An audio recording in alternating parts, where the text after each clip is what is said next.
আসসালামু আলাইকুম রহমতুল্লাহি ওয়া বারাকাতুহু। সম্মানিত দর্শক, আমরা সবাই জানি যে আমাদের দেশের অর্থনীতি খুব খারাপ অবস্থার মধ্যে আছে। কিন্তু সত্যিকার অর্থে অর্থনীতিটা আসলে কতটা খারাপ অবস্থার মধ্যে আছে সে বিষয়টা হয়তো ইন ডিটেইলস আমরা অনেকে জানি না, অনেকে ভাবি না বা অনেকে বোঝারও চেষ্টা করি না। আমি যতটুকু জানি, যতটুকু বুঝি সেই বিষয়গুলো আপনাদেরকে ধীরে সুস্থে খুব সংক্ষেপে বর্ণনা করার চেষ্টা করব। বিষয়টি খুবই গুরুত্বপূর্ণ আপনার জন্য, দেশের জন্য, পুরো আমাদের সমাজ ব্যবস্থার জন্য। আপনারা জানেন যে মানুষের হাতে অর্থ না থাকলে মানুষ পশু হয়ে যায়।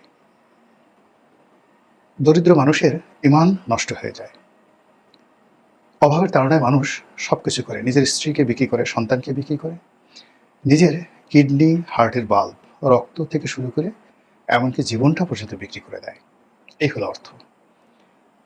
কাজেই এটা রাষ্ট্রের অর্থ এতটা গুরুত্বপূর্ণ যে এই অর্থের জন্য কখনো কখনো কোনো রাষ্ট্র পাগল হয়ে যায়, রাজা নিজের জীবন বাজি ধরে অন্য রাষ্ট্র আক্রমণ করে কেবলমাত্র সেই রাষ্ট্রের ধনসম্পদ লুণ্ঠন করার জন্য। ধরুন সুলতান মাহমুদ ১৭ বার গজনী থেকে ভারতবর্ষ এসেছেন এবং আক্রমণ করেছেন। তার উদ্দেশ্য ছিল লুণ্ঠন করা, এদেশের ধনসম্পদ লুণ্ঠন করা। তো এই যে তার গজনী, তার হীরাত, তার কান্দাহার, এ সকল শহরের জন্য তিনি যে ভারত থেকে ধনসম্পদ নিয়ে গেছেন, এই কাজ করতে গিয়ে তিনি মারাও যেতে পারতেন। এখন ডোনাল্ড ট্রাম্প যে যুদ্ধ করছেন, মূল কারণ অর্থনীতি। ইয়ামেনে যে যুদ্ধ চালাচ্ছে সৌদি আরব, মূল কারণ অর্থনীতি। আপনি যদি ইউক্রেন এবং রাশিয়ার যুদ্ধ ধরেন, সেটাও কিন্তু অর্থনীতি। কাজে আমরা ওই সকল দেশে যে অর্থনৈতিক সংকটগুলো রয়েছে, ইরানের যে সংকট, আমেরিকার যে সংকট, তার চেয়ে ১,০০০ গুণ সংকট নিয়ে আমরা যদি নিশ্চিন্তে ঘুমাই, সতর্ক না হই, যার যার অবস্থা থেকে যদি নিজেদেরকে যে সম্ভাব্য পরিস্থিতি, সেই পরিস্থিতির জন্য প্রস্তুত না করি, তাহলে প্রলয় থেমে থাকবে না। সবার আগে বলি যে আমাদের অর্থনীতির দুটো ধারা আছে। একটি হলো সামষ্টিক, আর একটি হলো ব্যষ্টিক। যখন ক্ষুদ্র পর্যায়ে, ব্যক্তি পর্যায়ে যে অর্থনীতিটা পরিচালিত হয়, আর রাষ্ট্রীয়ভাবে, জাতীয়ভাবে যখন একটা অর্থনীতি পরিচালিত হয়, এইভাবে সামষ্টিক এবং ব্যষ্টিক দুভাবে ভাগ করা হয়।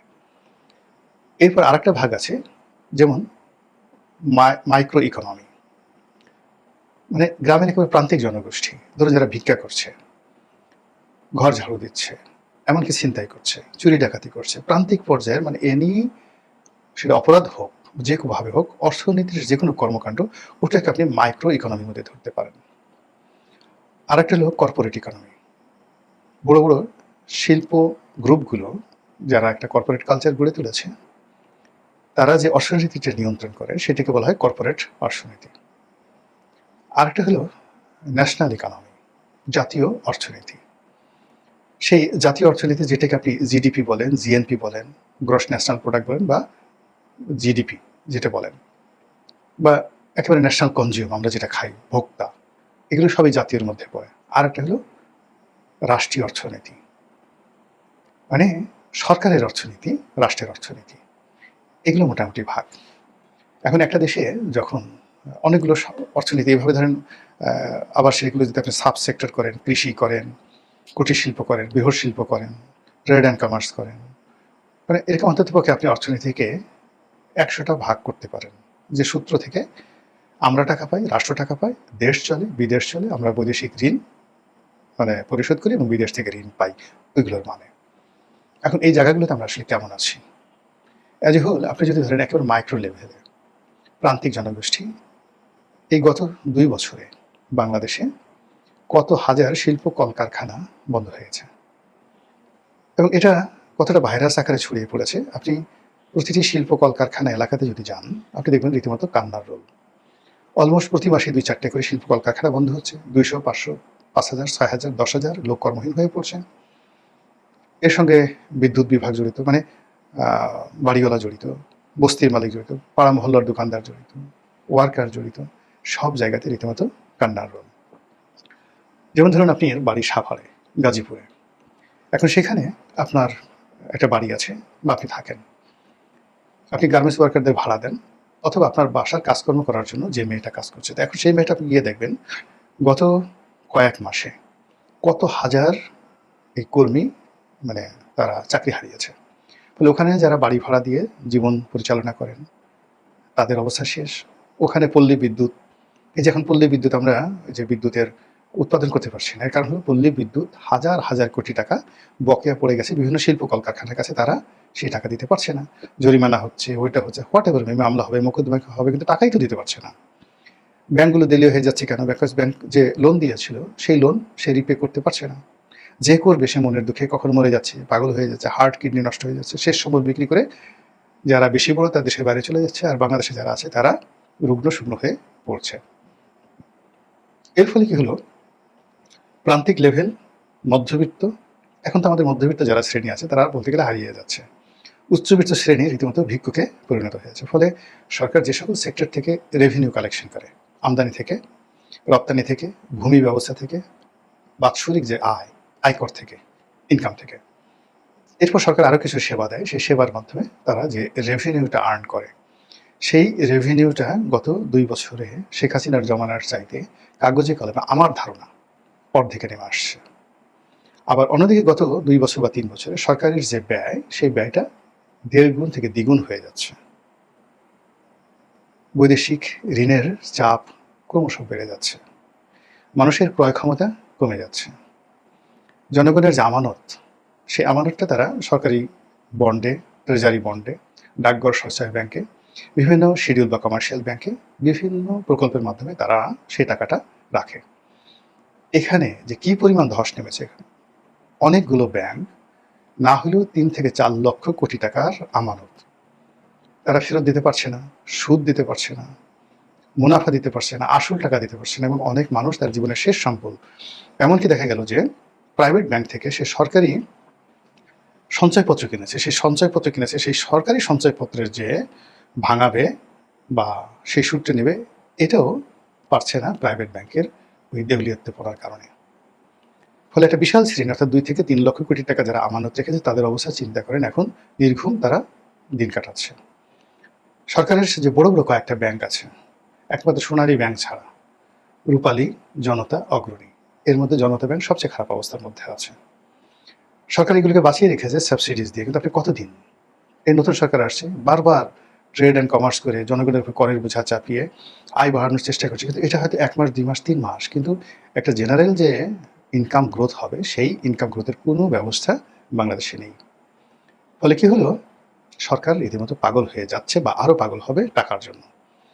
এখন হয়তো স্থানীয় ব্যাংক ব্যবস্থা থেকে লোন নিয়ে মুদ্রা ছাপিয়ে, বাংলাদেশ ব্যাংক নতুন মুদ্রা ছাপিয়ে সরকারকে সাপোর্ট দেবে।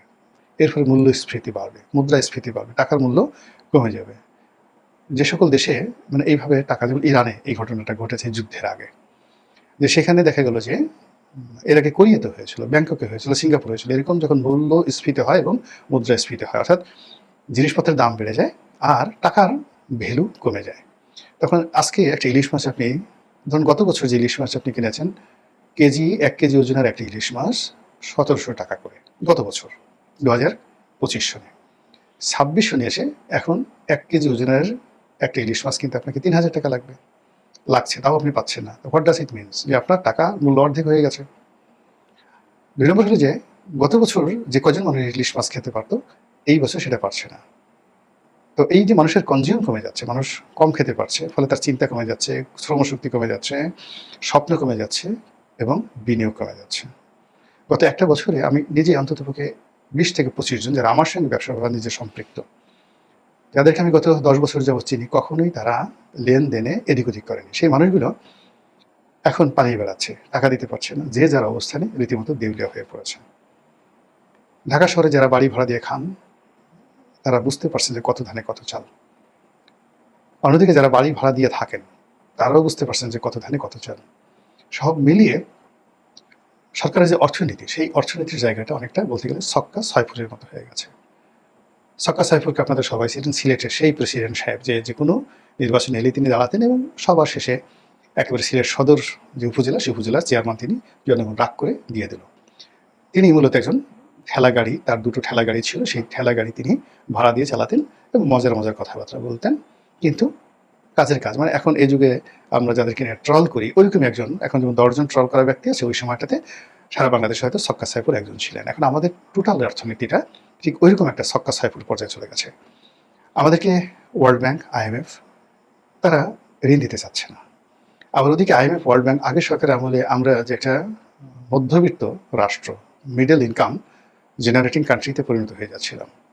এখন সেই জায়গাতে আমরা চাচ্ছি যে না, আমরা এখন ওই জায়গাতে নয়, আমরা এখনও মানে নিম্নবিত্ত বা LDC, লেস ডেভেলপমেন্ট কান্ট্রিসে আমরা থাকবো, যাতে আমরা ট্যাক্স বেনিফিট পাই। তো এইভাবে আসলে অর্থনীতি টানাটানি। অন্যদিকে সরকারে যারা আসছে, বেশিরভাগ লোক যেহেতু অর্থনীতির সাথে সম্পৃক্ত নয়, ভালো কোনো ব্যবসা বাণিজ্যের সাথে সম্পৃক্ত নয়, এই অর্থনীতিটার যে চাকা, সেই চাকাটা ঠিকমতো তারা যে হ্যান্ডেল করবে বা বুঝবে, এরকম অভিজ্ঞতা সরকারের মধ্যে খুব অল্প মানুষের আছে। ফলে কি হলো, তারা মনে করছে যে এই রাষ্ট্র একটা যাকে বলা হয় রত্নভাণ্ডার, এখানে শুধু ঝাঁকে দিলেই সোনা রূপা হীরা মণি মুক্তা জহরত বের হবে। ফলে এই সরকারের অল্প সময় বা আগের সরকারের অল্প সময়, মানে 15-2 বছর, বেশিরভাগ মানুষ তারা যার যার অবস্থানে দুর্নীতি করার চেষ্টা করেছে। ফলে একেবারে একটা ক্যান্সারের যে রোগী, তার দেহে সর্বশেষ যতটুকু অস্থি মজ্জা আছে সেটা যখন শুষে নেওয়া হয়, তখন তার অবস্থা যা হয়, আমাদের এই দেশের অর্থনীতির উপর এখন ঘুষ, দুর্নীতি, চাঁদাবাজি, ছিনতাই, রাহাজানি, এই জিনিসগুলো এতটা চাপ প্রয়োগ করছে যে আমাদের হৃদস্পন্দন বন্ধ হয়ে যাচ্ছে। এরকম একটা পরিস্থিতিতে কি হয়, ম্যালথাসের সূত্র কি বলে, কিংবা আমাদের এই দেশের নেক্সট পরিণতিটা কি, এই ব্যাপারে ওয়ার্ল্ড ব্যাংক ধরেন 2024 সনে 23 সনে কি ফোকাস দিয়েছিল যে আমরা কোথায় যাচ্ছি।